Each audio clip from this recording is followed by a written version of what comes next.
The effort to bring back a Maryland man who the Justice Department said was mistakenly deported to El Salvador intensifying. Lawyers for Kilmar Abrego Garcia arguing in a federal court filing today there is no evidence that anyone has requested the release of their client after the Supreme Court ordered the Trump administration to facilitate his return. Abrego Garcia's wife pleading for action. I find myself pleading with the Trump administration and the Bukele administration to stop playing political games with the life of Kilmar.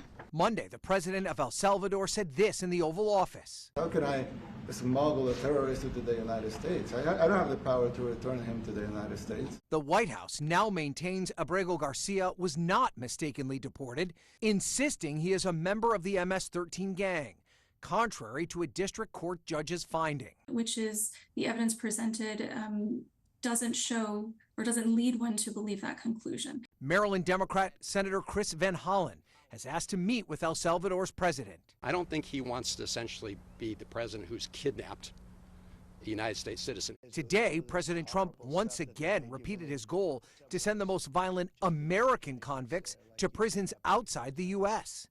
We are looking into it and we want to do it. I would love to do that.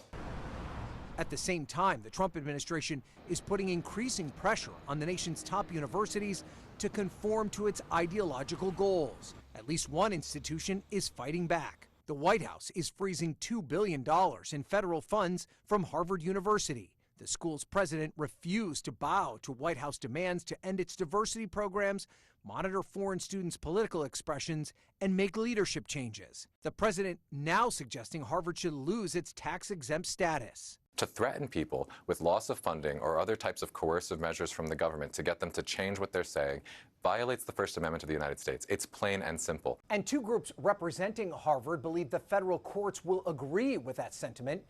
They filed a lawsuit on Friday asking for a judge to file a temporary restraining order preventing the president from freezing Harvard's funds.